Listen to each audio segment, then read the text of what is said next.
Hello dear friend, आप सभी का ऑनलाइन शिक्षण के यूट्यूब चैनल में स्वागत है। दोस्तों, आज हम लोग पढ़ेंगे चतुर्थी विभक्ति संप्रदान कारक जिसका चिन्ह होता है के लिए के बारे में पढ़ेंगे। इससे पहले हम लोगों ने कर्ता कारक, कर्म कारक, करण कारक के बारे में अच्छे से पढ़ चुके हैं।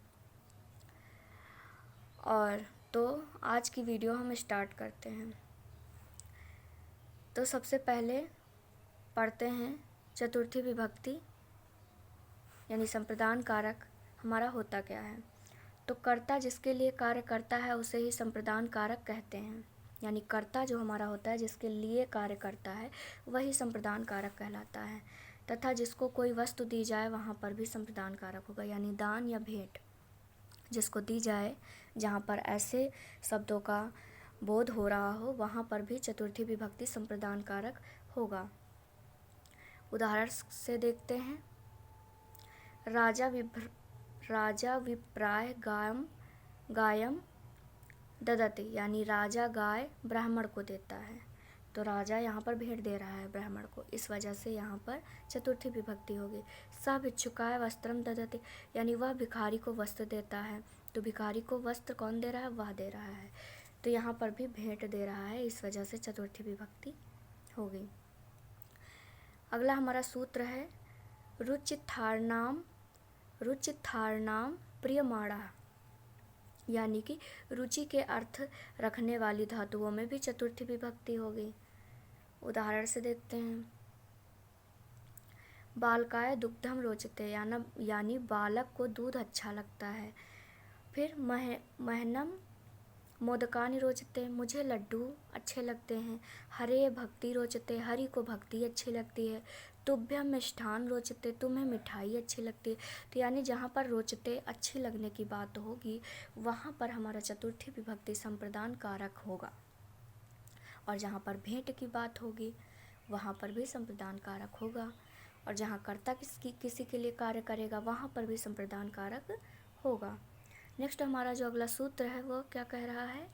स्प्री हेरी इप्सिता, यानी स्प्री हेरी इप्सिता। तो यहाँ जो स्प्री है इसका अर्थ किस चीज़ से लिया जाता है? इच्छा करना। यानी इच्छा करने के योग में जो भी शब्द होंगे उसमें चतुर्थी विभक्ति प्रयोग में लाई जाएगी, यानी प्रयोग की जाएगी। उदाहरण से देखते हैं। शिशु दुग्धे भया स्पृहति, यानी शिशु दूध की इच्छा रखता है। सा धनाय स्पृहति, वह धन की इच्छा रखता है। सा पुस्तकम स्पृहति, वह पुस्तक की इच्छा रखता है। सा वस्त्रम स्पृहति, वह वस्त्रों की यानी कपड़ों की इच्छा रखता है। तो इस तरीके से जहाँ पर इच्छा रखने की बात होगी वहाँ पर भी चतुर्थी विभक्ति संप्रदान कारक की बात होगी। नेक्स्ट सूत्र हमारा क्या कह रहा है? क्रोध द्रुह ईर्ष्या शूर्यार्थयम प्रतिकोपा, यानी क्रोध करना, द्रुह बैर करना, ईर्ष्या करना, असूय दूसरों में दोष देखना आदि धातुओं में संप्रदान संज्ञा प्रयुक्त होती है। यानी क्रोध करना, बैर करना, ईर्ष्या करना, दूसरों में दोष देखना,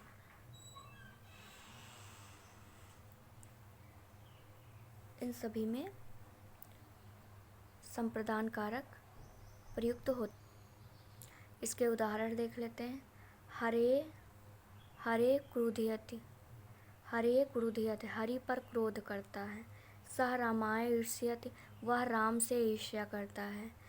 मात्रा पुत्रकाय न असूयति, यानी माता पुत्र में दोष नहीं निकालती है। मोहना मह्यम द्रुह्यति, मोहन मुझसे बैर करता है। यानी जहाँ पर क्रोध, ईर्ष्या, दोष ना निकालना या बैर करना या दोष दूसरों में निकालना, ऐसे शब्दों का जहाँ पे भी प्रयोग होगा वहाँ पर संप्रदान कारक की बात कही जाएगी। नेक्स्ट सूत्र हमारा जो है वो क्या कहता है?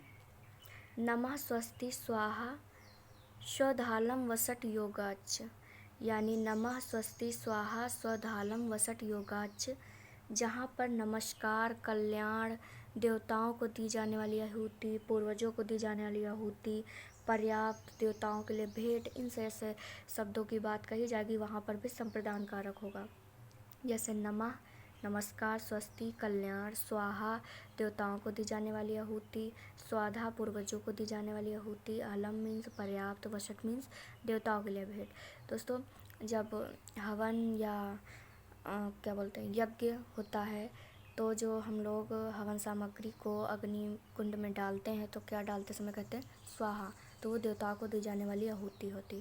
और स्वाधा जहाँ पर होता है यानी कि जब किसी की श्राद्ध वगैरह होती है तो वो स्वाधा बोल के आहुति दी जाती है, तो वो पूर्वजों को दी जाने वाली आहुति होती है। तो इन सभी जो शब्द दिए गए हैं, इन सभी शब्द जहाँ पर भी दिखेंगे वहाँ पर संप्रदान कारक होगा। उदाहरण से देखते हैं, गुरुवे नमः यानी गुरु को नमस्कार है, बालकाय स्वस्ति बालक का कल्याण हो, पितृभ्य स्वाधा यानी पिता के लिए आहुति, तो पिता हमारे पूर्वज है ना, तो पूर्वजों के लिए आहुति। फिर अग्नेश स्वाहा अग्नि के लिए आहुति, कंसाय कृष्णालम यानी कंस के लिए कृष्ण पर्याप्त है, यानी कंस को मारने के लिए कृष्ण को पर्याप्त है यानी बहुत है। सूर्याश वसट यानी सूर्य के लिए भेंट है। तो इस तरीके के जहाँ भी सेंटेंस यानी वाक्य में ऐसे शब्द दिख जाएंगे, नमस्कार, कल्याण और आहुति, चाहे वो पूर्वजों को हो या देवताओं को हो, पर्याप्त या भेंट, ऐसे शब्द जहाँ भी दिख जाएंगे वहाँ संप्रदान कारक होगा। ओके दोस्तों, आप लोगों को ये क्लियर हो गया। अब हम लोग पढ़ेंगे पंचमी विभक्ति। पंचमी विभक्ति यानी अपादान कारक जिसका चिन्ह होता है से, लेकिन यहाँ पर ये से जो होता है पृथक करने के लिए होता है। जिस वस्तु में किसी का अलग होना पाया जाए, जिस वस्तु में किसी का अलग होना पाया जाए वहाँ पर पंचमी विभक्ति अपादान कारक होगा। जैसे वृक्षात पत्रम पतते यानी पेड़ से पत्ता गिरता है, पेड़ से पत्ता गिरता है तो पत्ता पेड़ से अलग हो रहा है। सह ग्रामात विद्यालयम आगच्छति, वह गांव से विद्यालय आता है, तो वह गांव से विद्यालय आता है तो गांव से दूर हो रहा है, विद्यालय आ रहा है। इस वजह से यहाँ पंचमी विभक्ति अपादान कारक होगा। ये अगला सूत्र हमारा क्या कह रहा है, भीत्रा था नाम भय हेतु, यानी कि भय के अर्थ में या रक्षा के अर्थ में पंचमी विभक्ति प्रयुक्त होती है। विभेय जो होता है भय के लिए होता है, त्राण जो होता है रक्षा के लिए होता है। जैसे उदाहरण देखते हैं, चोरात विभेद यानी चोर से डरता है, शिशु सिंघात विभेद, शिशु जो है शेर से डरता है, वैध रमेभ्य त्रयाते यानी वैध रोगों से रक्षा करता है। तो जहाँ रक्षा या डर की बात होगी वहाँ पर अपादान कारक होगा। अगला नियम क्या कहता है, रोकना या इच्छित शब्दों के योग में पंचमी विभक्ति, यानी जहाँ रोकना या इच्छित शब्द होंगे, इच्छा जाहिर करेंगे, वहाँ पर भी पंचमी विभक्ति होगी। जैसे सह क्षेत्रात धनु धेनु वर्यत, वह क्षेत्र जो है गाय की इच्छा रखता है।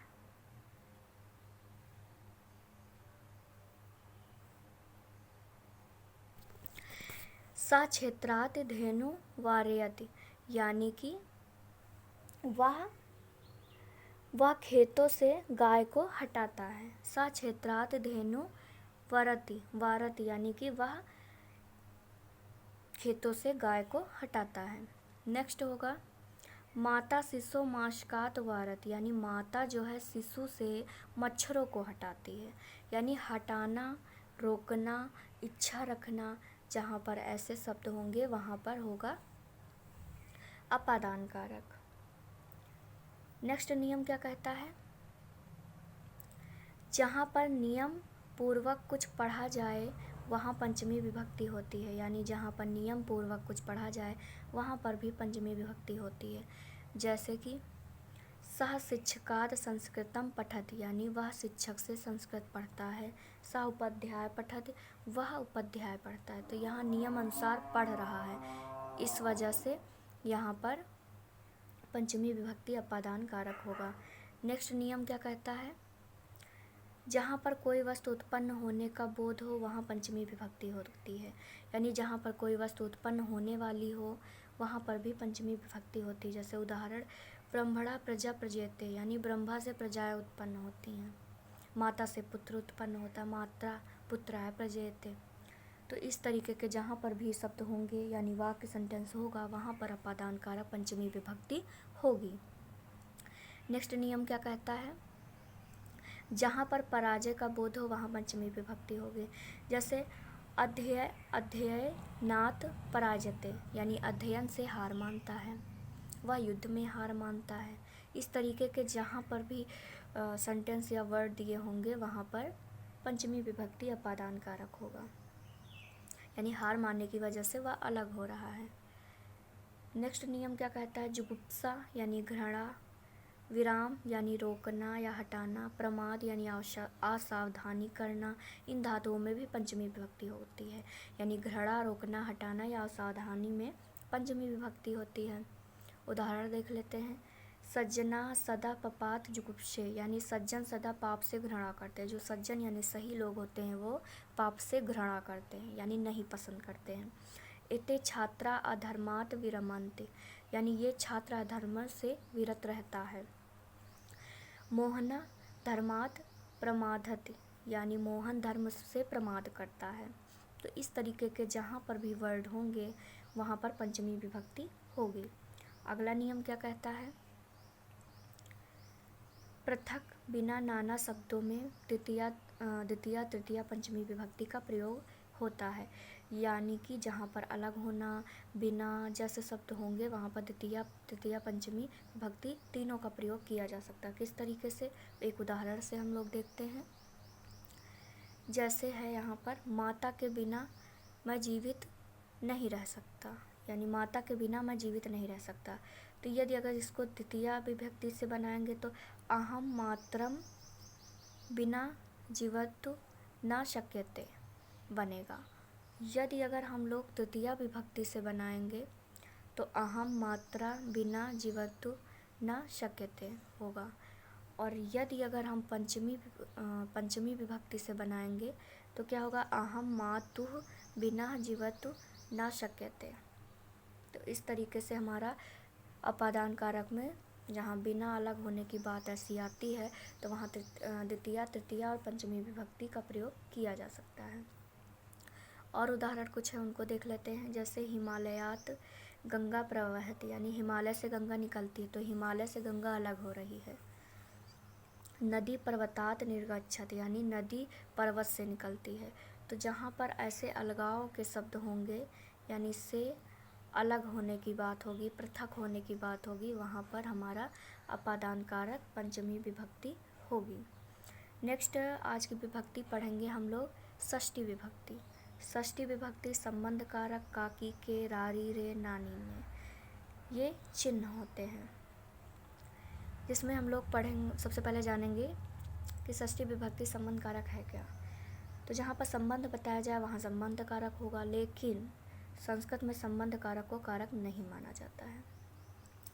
कारण, दूर, समीप तथा तुल्य, सुदृढ़ जैसे शब्दों में सप्तमी विभक्ति का प्रयोग होता है। यानी जहाँ कारण हो, कहीं पर भी कोई कारण दिया गया हो, दूर हो, समीप हो, तुल्य हो यानी योग्य हो या सुदृढ़ हो, ऐसे शब्दों के योग में सप्तमी विभक्ति होती है। जैसे कि उदाहरण से देखते हैं, रामः दशरथस्य पुत्रः आसीत्, राम दशरथ का पुत्र है, संबंध बताया जा रहा है। मोहनः धनस्य हेतु कार्य करोति, मोहन धन के लिए कार्य करता है। फिर विद्यालयं गृहस्य इरम अस्ति, दूरम अस्ति, तो विद्यालय से, घर से विद्यालय दूर है। गृहस्य निकटम उद्यानम अस्ति, यानी घर से निकट बगीचा है। तो ऐसे शब्दों में जहाँ दूर, पास जैसे शब्द, तुल्य इत्यादि शब्द बताया जाए वहाँ पर हमारा षष्ठी विभक्ति संबंध कारक होगा। संबंध कारक को संस्कृत भाषा में नहीं रखा गया है, नहीं माना जाता है। यानी नेक्स्ट आज की विभक्ति हमारी होगी लास्ट विभक्ति सप्तमी विभक्ति, जिसका कारक है अधिकरण कारक और चिन्ह है में पर ऊपर।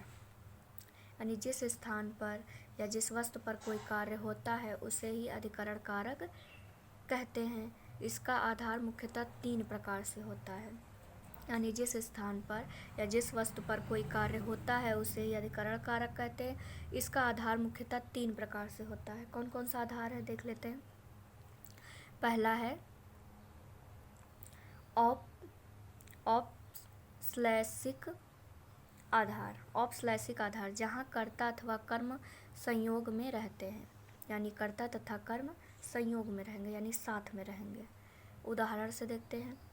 कटे आस्ते, कटे आस्ते यानी चटाई पर बैठता है, तो यहाँ पर देखो कर्ता भी है, कर्म दोनों संयोग में है। खटवायाम सेते, खाट पर सोता है, तो कर्ता कर्म दोनों संयोग में है, संयोग में है। इस वजह से हमारा यहाँ पर औपश्लैषिक आधार होगा। दूसरा है वैश्विक आधार। वैश्विक आधार यानी जहाँ पर विषय क्रिया हो। उदाहरण देखते हैं। अस्य मोक्षे जिज्ञासा अस्ति, इसकी मोक्ष के विषय में जिज्ञासा है, यानी क्रिया है। जिज्ञासा है परंतु किस में? मोक्ष के विषय में, तो इस वजह से यहाँ वैश्विक आधार होगा। अभिव्यापक आधार। अभिव्यापक आधार जहाँ पर कोई वस्तु समस्त अवयवों से व्याप्त हो, यानी जहाँ पर कोई वस्तु तो हो लेकिन समस्त तत्वों से व्याप्त हो, जैसे कि तिलेषु तैलम अस्ति, यानी तिल में तेल है, तो ये कंफर्म है ना कि तिल में तेल होता ही है। सर्वेश्वर ईश्वरा अस्ति, सब में ईश्वर हो। दोस्तों हिंदू मुस्लिम सिख ईसाई कोई भी हो, सब में ईश्वर है। भले उनके ईश्वर अलग अलग हैं हर जाति के, लेकिन ये बात सत्य है कि सब में ईश्वर व्याप्त है। क्लियर। उसके बाद नेक्स्ट देखते हैं हमारा सूत्र जो है। सूत्र क्या कहता है? साध्य साधु प्रयोगे, यानी साध्य साधु प्रयोगे। एक तो इसमें साधु होगा और एक असाधु होगा। साधु असाधु, तो साधु का अर्थ होगा अच्छा और असाधु मीन्स दुष्ट। उदाहरण से देखते हैं। विनीता मातर साधु, यानी विनीत माँ के लिए अच्छा है। सह नरे असाधु, वह आदमी दुष्ट है, वह आदमी दुष्ट है। या राम नरे असाधु, राम दुष्ट है, या कुछ भी। राम नरे असाधु, राम आदमी दुष्ट है, या इस तरीके से जहाँ पे दुष्ट अच्छा या बुरा की बात होगी वहाँ पर ही साधु साधु प्रयोगी सूत्र, यानी कि सप्तमी विभक्ति अधिकरण कारक की बात होगी। अगला नियम हमारा क्या कहता है? जहाँ एक कार्य से दूसरा कार्य लक्षित हो, यानी एक कार्य हो रहा हो दूसरा हो जाए या होने वाला हो, तथा जाति गुण क्रिया को संज्ञा के द्वारा किसी व्यक्ति या वस्तु को अपने समुदाय से पृथक करना हो, वहाँ सप्तमी विभक्ति होती है। यानी कि जाति गुण क्रिया को संज्ञा के द्वारा, जाति भी हो गुण भी हो क्रिया भी हो, लेकिन उसको संज्ञा के द्वारा किसी व्यक्ति वस्तु को अपने समुदाय से पृथक करना, अपने समुदाय से उसको पृथक किया जाए, ऐसी जहाँ पे कंडीशन होगी वहाँ सप्तमी विभक्ति होगी। पहली तो एक कंडीशन ये है कि एक कार्य हो रहा हो दूसरा हो जाए या होने वाला हो, ऐसी संभावना हो। या फिर जाति गुण क्रिया को संज्ञा के आधार पर व्यक्ति या वस्तु को अपने समुदाय से अलग कर देना, यानी किसी खास जाति या खास क्रिया के कारण उसको एक समुदाय बहुत बड़ा हो उससे अलग कर देना हो, वहाँ पर भी सप्तमी विभक्ति होती है। जैसे कि हम लोग उदाहरण से समझें तो ज़्यादा बेहतर समझेंगे। उदाहरण है। रामे वनम गते दशरथा मृता, यानी राम के वन जाने पर दशरथ की मृत्यु हो गई, यानी एक कार्य तो हो ही रहा था दूसरा हो गया। राम के वन जाने पर दशरथ की मृत्यु हो गई। गोसु दुहिमानासु सहगता, यानी जब गाय दुही जा रही थी तो वह चला गया। एक कार्य हो ही रहा था दूसरा हो गया। फिर नेक्स्ट हमारा उदाहरण क्या है? नृणाम नृषु वा ब्राह्मणा श्रेष्ठ अस्ति, यानी मनुष्यों में ब्राह्मण श्रेष्ठ है। तो देखो दोस्तों, यहाँ पर एग्जाम्पल वही वाला आ गया ना कि जहाँ पर किसी जो है लिंग या क्रिया के आधार पर बहुत बड़े समुदाय से किसी एक को अलग कर देना। तो यहाँ मनुष्यों में तो ब्राह्मण भी है, लेकिन उसके क्रिया और उसके गुणों के कारण ब्राह्मण को बता दिया गया कि ब्राह्मण श्रेष्ठ है मनुष्यों में। गवाम गोशु व कृष्णा बहुक्षीरा भवति, यानी गायों में कृष्णा बहुत दूध वाली है। तो इसकी गुण, जो कृष्णा नामक गाय है, इसके गुण के कारण देखो इसको सारे गायों में से अलग कर दिया गया कि गायों में कृष्णा बहुत दूध वाली है।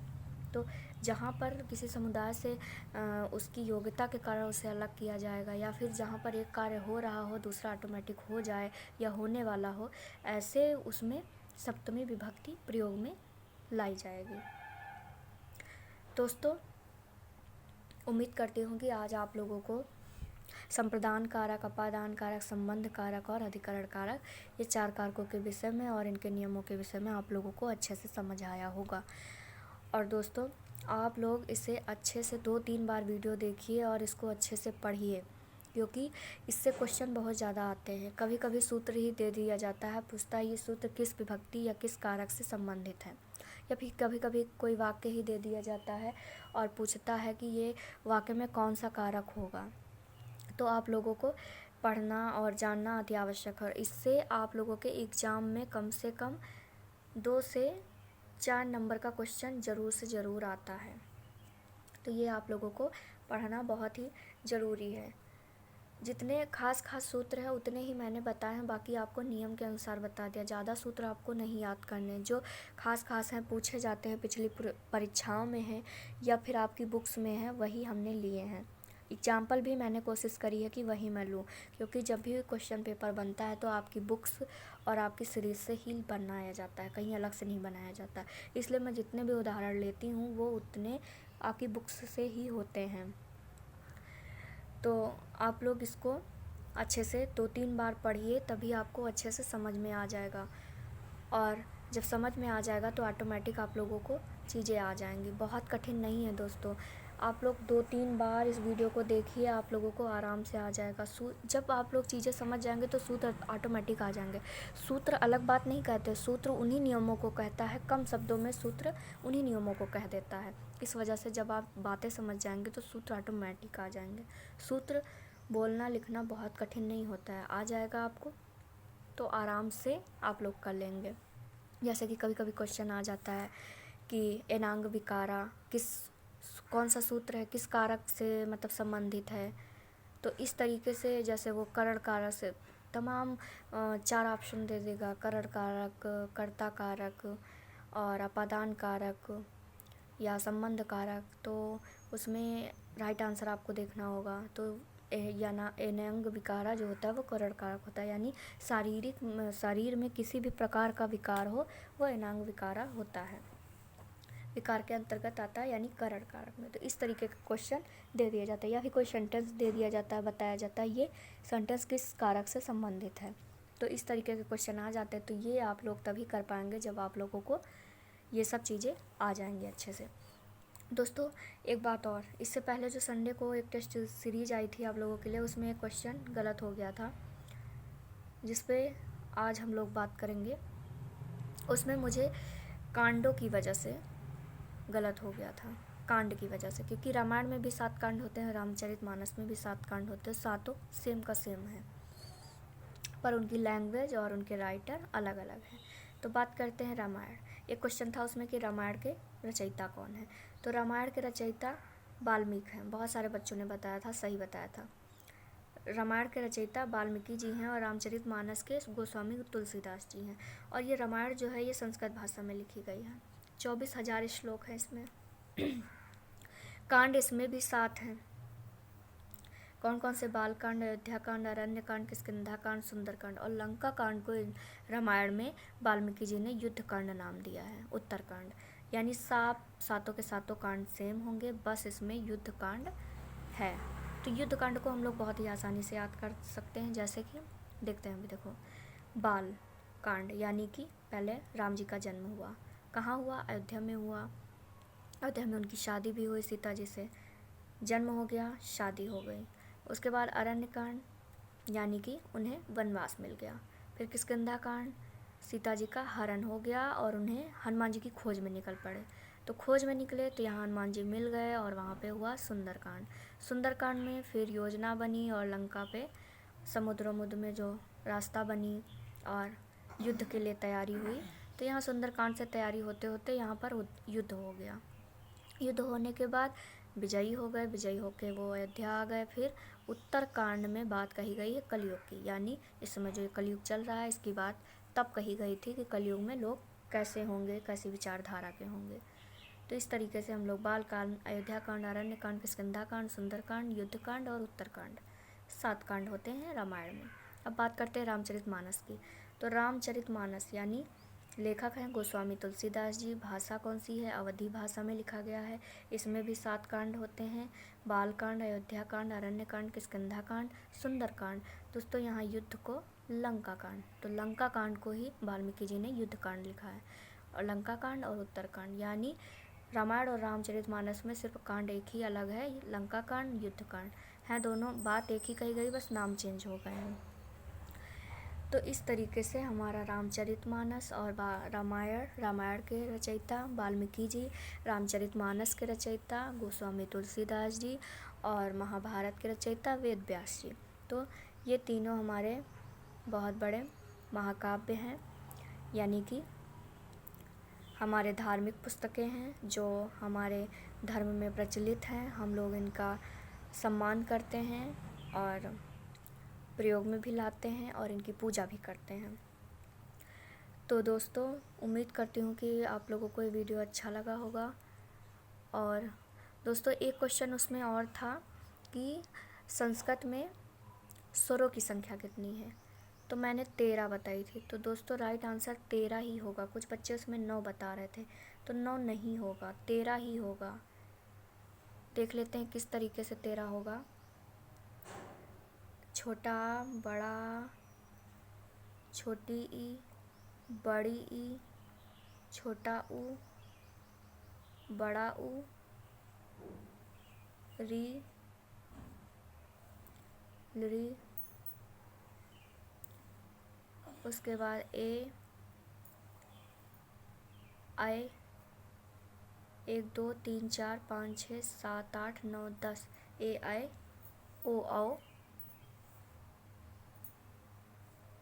ओ आओ,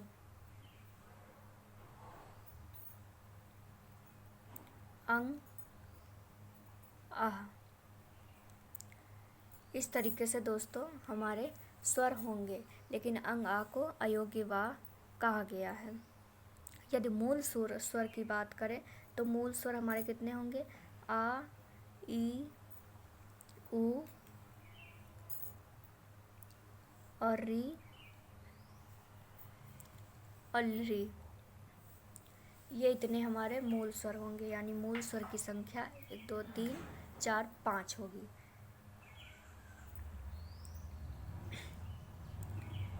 इस तरीके से दोस्तों ये हमारे मूल स्वर होंगे। तो उम्मीद करती हूँ कि आपको ये वीडियो अच्छा लगा होगा। यदि आपको ये वीडियो अच्छा लगा तो आप लोग वीडियो को लाइक करिए, चैनल को सब्सक्राइब करिए और आप लोग टेलीग्राम ग्रुप अभी तक नहीं ज्वाइन किए हैं तो टेलीग्राम ग्रुप ज्वाइन कर लीजिए, क्योंकि आपको संस्कृत के नोट्स टेलीग्राम ग्रुप पे ही दिए जाते, प्रोवाइड कराए जाते हैं। तो आप लोग वहाँ से डाउनलोड करके अपने नोट्स प्रिपेयर कर सकते हैं, जो आपके एग्ज़ाम टाइम पे आपको बहुत ही काम आएंगे। Thank you class.